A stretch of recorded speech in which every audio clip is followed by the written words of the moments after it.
You can rest easy tonight.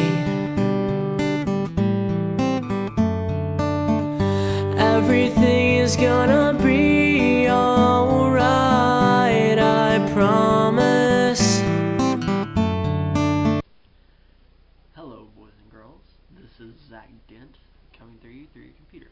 The first book I'm going to review today on this video is the book 13 Reasons Why.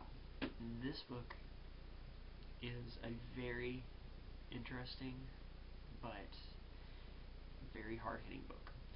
It's about a girl named Hannah Baker who sends 7 tapes, and there are 13 sides to them. And during these 13 sides, there are people who she lists, and she says these are the people who basically push the envelope on why she commits suicide. And this happened because of a rumor that turned into a snowball effect. And it all started because she wanted a first kiss with a guy she's always wanted to have like a first kiss with, and instead of like people believing it was just a kiss, because that's what it was just a kiss. Well, people thought she got felt up, and then after that it started snowballing into a list, and that list, it wasn't the list she made, but someone else made, and after that it just turned into like this huge snowball effect to where she couldn't stop it anymore, and she thought about suicide. She even reached out for people to help her, but they didn't do anything, and she wanted to find people to help, and there were a couple people who wanted to help if they knew she was going through that. But she basically lost her best friends. She lost the guy she actually really likes, and she just couldn't help it anymore because she was just in a terrible depression almost. Clay Jensen is the narrator, and he's the guy, the nicest guy in the world, who you think is the nicest guy in the world. And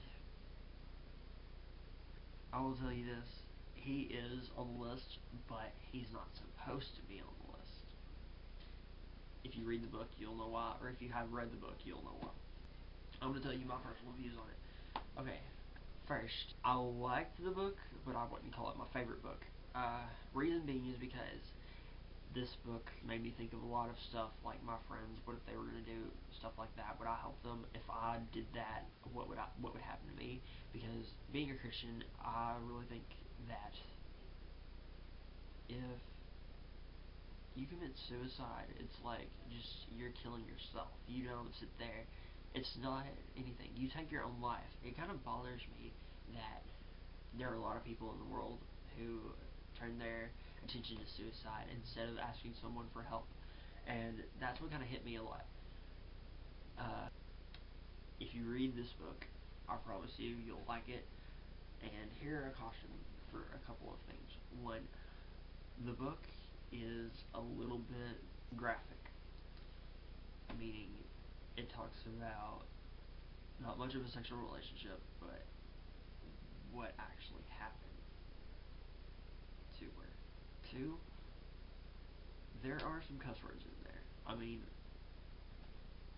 just a few, but I mean, if you don't like cussing, then that's probably going to bother you. If you have no problem with books having cuss words in it, then you'll be fine. At the end of the videos is like 5 questions. 3 for like anyone to answer, and 2 other questions for either you to leave a comment down at the bottom of the screen or leave a video response. And these questions are what really I thought of when I read the book, and it's like a before you read type thing. Who is your favorite character? My favorite character was personally Clay's because he is a very nice guy. Who do you think made the greatest impact to you? Hannah made the greatest impact to me because I really thought she was going to find a better way, to just live. Do you think what she did was out of proportion? Yes. What she did was way out of proportion, and I don't think she should have done it. Okay, but would you leave tapes for people to know how you feel about them? Or if not, what would you do to assert your feelings? That's one question. The second question, how would you help someone from going into the extreme of killing themselves or hurting themselves? But anyways, it is a good book. Leave a comment, a video response on what you think of the book and about the questions. So, thank you.